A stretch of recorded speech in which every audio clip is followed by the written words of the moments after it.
정부가 대구광역시와 경북 일부 지역을 특별 재난 지역으로 선포했습니다. 감염병으로 선포되는 건 이번이 처음입니다. 유럽에서는 코로나19가 급속도로 확산하면서 중국 확진자 수에 근접했습니다. 자세한 내용은 황정연 기자와 짚어보겠습니다. 어서 오십시오. 네, 앞서 말씀드렸지만 이 대구와 경북 일부 지역이 특별 재난 지역으로 선포가 됐습니다. 오늘 이 국내 현황 살펴보기 앞서서 이 내용 먼저 자세히 알아볼까요? 네, 일단 그 선포된 지역을 먼저 말씀드리면 대구시 전체와 경북 경산, 청도, 봉화 지역입니다. 이번에 확진자와 사망자 사례로 가장 많이 언급된 지역일 텐데요. 선포 배경에 대해선 정세균 국무총리의 발언을 통해 직접 들어보시겠습니다. 확진자의 83%, 사망자의 87%가 집중되면서 심각한 인적 피해가 발생했고 277만 지역 주민들의 일상생활과 경제활동이 멈춰섰습니다. 그 피해가 지역이 감당하기 힘든 수준에 이르렀습니다. 감염병으로 인한 피해에 대해 특별 재난지역을 선포한 것은 전례가 없습니다.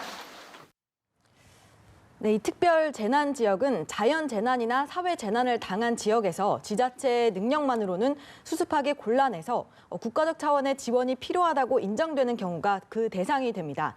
이에 따라서 중앙정부 차원에서 매우 강력한 지원책이 제공될 것으로 보여지는데요. 일단 관련 피해 상황을 조사해서 복구 계획이 수립이 되면 복구비의 50%를 국비에서 지원하고 또 주민 생계비나 주거 안정비, 구호금 등이 지원될 수 있습니다. 또 전기 요금과 건강보험료, 통신비, 또 도시가스 요금 등에 대한 감면 혜택도 제공받을 수 있습니다. 네, 일단 국내 코로나19 현황을 다시 한번 살펴보면 확산세가 지금 둔화하고 있습니다. 국내 확진자가 100명 아래로, 그러니까 두 자릿수로 떨어졌죠. 네, 그렇습니다. 어제 0시 기준으로 보면 국내 확진자 수는 8,162명으로 전날보다 76명이 늘어났습니다. 지난달 21일 이후에 23일 만, 즉 3주 만인데요. 신천지 대구교회 관련 진단검사가 마무리가 되면서 확진자 증가세가 둔화하는 양상을 보이고 있습니다. 사망자는 76명입니다. 경북 청도에서 어제 오후에 확진자가 추가로 숨지면서 76명으로 늘어난 상황이고요. 평균 치명률은 1%가 채 안 되는 0.92% 수준이지만 중증으로 분류되는 환자는 27명, 위중하다고 분류되는 환자가 63명에 달하는 상황입니다. 또 완치돼서 격리 해제된 환자는 120명이 늘어나서 총 834명이 됐습니다. 이렇게 확산세는 둔화하고 있지만 구로 콜센터와 정부 세종청사, 또 교회와 병원 등에서 소규모 집단 감염 사례가 늘고 있고 또 아울러 해외 유입 사례마저 증가 추세여서 방역당국이 긴장의 고삐를 늦추진 않고 있습니다. 네, 이렇게 확진자 수는 감소하면서 급한 불길은 잡았지만 여전히 소규모 집단 감염은 계속되면서 이 부분은 방심을 할 수가 없습니다. 따라서 개학이 더 연기될 것이다 이런 관측도 나오고 있는데요. 네, 그렇습니다. 이미 전국 유치원과 초중고교 개학이 3주가 연기됐지만 또다시 4월로 미뤄질 가능성을 배제할 수 없는 상황이 됐습니다. 네. 방역당국은 소아 청소년이 조용한 전파 집단이 될 수 있다고 언급을 했는데요. 어떠한 우려가 반영된 말인지 직접 들어보시겠습니다. 개학을 하게 되면 코로나19 유행 과정에서 비록 그 소아 청소년 연령층이 발병이나 중증도는 매우 낮다 해도 그럴수록 도리어 전파 과정에서는 증폭 집단으로 또는 조용한 전파 집단으로 작용할 가능성이 훨씬 더 크기 때문에 네, 현재까지 파악된 18세 이하 확진자가 343명인데요. 초등생이 83명, 또 중등생이 81명, 고등학생이 125명입니다. 예. 확진자 가운데 32명은 완치돼서 격리 해제된 상태입니다. 일단 교육부와 방역당국은 현재 개학 연기를 논의 중인데요. 이르면 오늘 그 결과가 발표될 것으로 전망되고 있습니다. 일단 이렇게 되면 만약에 4월에 개학이 된다면 중간고사는 예전 일정대로는 치르지 못하겠습니다. 네, 그렇습니다. 아무래도 학사 일정에 차질이 빚어질 것으로 예상이 되는데요. 일단 예정대로 오는 23일 개학한다면 교육부가 마련한 가이드라인에 따라서 수업 일수를 줄이는 대신에 방학을 줄이게 됩니다. 그러나 4월 개학이 현실화하면 아무래도 내신 시험이나 대학 입시 일정에 차질이 불가피해질 전망인데요.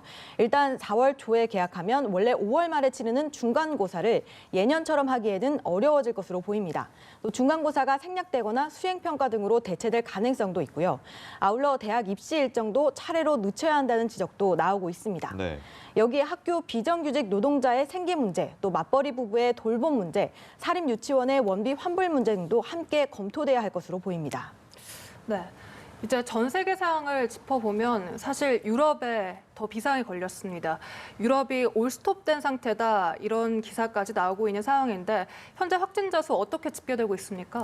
네, 현재 유럽 내 누적 확진자 수가 6만 7천여 명, 누적 사망자는 2,300명을 넘어섰습니다. 이 중국 누적 확진자 수가 8만여 명인데 이에 근접한 수치를 보이고 있습니다. 특히 유럽 내에서 최대 발생지인 이탈리아에서는 확진자 수가 2만 명을 넘어섰고 또 스페인 역시 불과 엿새 만에 10배 넘게 확진자가 불어나서 현재 7천 명을 돌파한 상황입니다. 이 밖에도 독일이 5,700여 명, 또 프랑스가 4,500여 명에 육박하는 수준인데요. 이에 따라 유럽 각국의 대응도 분주해졌습니다. 이탈리아는 전국 이동 제한령을 내린 상태죠. 스페인은 국가 비상 상태를 선포했습니다. 또 프랑스가 전국 상점과 음식점에 영업 금지라는 초강수를 뒀고 독일과 체코도 유사한 방침을 시행하기로 했습니다. 또 유럽 국가 간의 자유로운 이동을 보장하는 생겐 협정에도 국경 봉쇄를 이 생겐 협정에도 불구하고 국경을 봉쇄하는 국가가 늘고 있는데요. 네. 프랑스와 독일은 양국 간 국경 통제를 강화하기로 했고 또 독일은 오스트리아와 스위스, 덴마크 간 국경도 같은 방식으로 통제하기로 했습니다. 또 폴란드와 체코도 먼저 독일과의 국경 통제를 강화하기로 한 바 있습니다. 네, 유럽 상황이 이렇고 전 세계 상황이 좋지 않다 보니까 우리 정부도 모든 입국자에 대해서 검역을 강화하기로 했죠. 네, 그렇게 이제 조치를 좀 추진을 하기로 했는데요. 방금 그 정세균 국무총리가 오늘 0시를 기준으로 해서 특별 입국 절차 대상자를 유럽 전역에서 입국하는 사람으로 확대하겠다고 밝혔습니다. 네. 일단 이렇게 특별 검역 대상자를 확대하는 취지를 방역 당국의 입장을 통해서 들어보시겠습니다.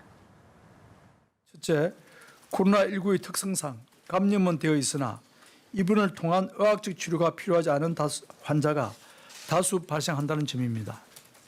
둘째, 의료 자원이 한정된 상황이라는 점을 고려할 때 중증 환자에 대해 적절한 치료를 제공하는 데 집중하는 것이 피해를 최소화하는 데 무엇보다 중요하다는 것입니다. 전 세계적으로 팬데믹 현상이 나타나고 있기 때문에 이제 특정한 나라를 구분해서 특별 입국 절차를 적용하는 것이 별로 의미가 없어지고 있다. 이 때문인데요. 실제로 이탈리아에서 6개월간 공부하고 이달 13일 귀국한 26살 남성이 확진 판정을 받았고요. 남편과 10일간 유럽 여행을 갔다가 12일에 입국했던 44살 여성도 확진 판정을 받았습니다. 이렇게 해외 유입 사례가 이어지는 중인데요. 어제 0시부터 유럽 5개국에 대한 특별 입국 절차가 시행이 됐는데 368명이 입국한 가운데 47명이 유증상자로 분류되기도 했습니다. 현재까지 중국과 홍콩, 또 마카오, 그리고 일본과 이탈리아, 이란에서 출발한 입국자와 더불어서 어제 0시부터는 유럽 5개국, 그리고 오늘 0시부터는 유럽 전역으로 특별 입국 절차가 확대된 상황입니다. 네.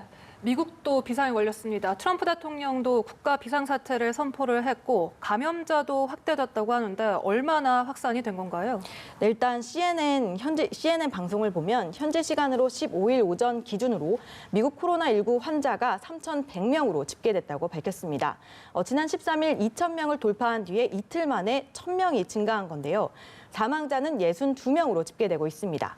발생 지역도 웨스트 버지니아주를 제외한 49개 주 전체와 워싱턴 DC로 확대된 상황입니다. 미국이 현지 시간으로 13일 국가 비상상태를 선언한 뒤에 첫 주말에는 거의 일상생활이 마비됐다고 하는데요. 디즈니랜드와 디즈니월드 등 유명 테마파크와 또 뉴욕 브로드웨이 극장과도 줄줄이 문을 닫았고 각종 스포츠 경기도 중단이 됐습니다. 더불어서 생필품 사재기 현상마저 빚어졌는데요. 대통령이 직접 나서서 사태를 수습하기도 했습니다. 이 내용 직접 들어보시겠습니다. Take it easy, just relax. People are going in and they're buying more. I remember, I guess during the conversation, Doug of Walmart said that they're buying more than they buy at Christmas. Relax. 네, 이런 가운데서 미국 중앙은행인 연방준비제도는 기준금리를 내린 지 얼마 안 된 것 같은데 또다시 제로 금리 수준으로 인하를 했다고요? 네, 그렇습니다. 미국 연방준비제도, 즉 연준이 코로나19 확산에 따른 경제적 충격을 완화하기 위해서 사실상 제로금리와 양적 완화라는 비상 모드에 돌입했습니다. 연준은 현지 시간으로 일요일인 15일 오후 긴급 발표를 통해서 1.0%에서 1.25% 사이인 기준금리를 각각 1%포인트 인하한다고 밝혔는데요. 이로써 미국의 기준금리는 0.0%에서 0.25% 사이인 사실상 제로금리 수준으로 낮아진 상태입니다. 아울러 7천억 달러, 즉 우리 돈으로 848조 원 규모의 양적 완화 프로그램을 통해서 시장에 자금을 공급하기로 했습니다. 연준의 이 같은 조치는 오는 17일부터 이틀간 예정된 정례 연방공개시장위원회를 이틀 앞두고 전격적으로 이뤄졌는데요. 그만큼 글로벌 금융시장이 급박하게 움직이는 상황을 고려한 걸로 해석이 됩니다. 이렇게 미국이 금리를 내리면 한국은행의 금리 인하도 뒤따를 것으로 전망됩니다. 네, 코스피가 지난 한 주 만에 13% 넘게 하락을 했고 뉴욕 증시가 20% 폭락세를 보였는데 이번 연준의 조치로 좀 그 폭락세를 만회할 수 있을지 지켜봐야겠습니다. 황정현 기자와 이야기 나눠봤습니다. 고맙습니다. 감사합니다.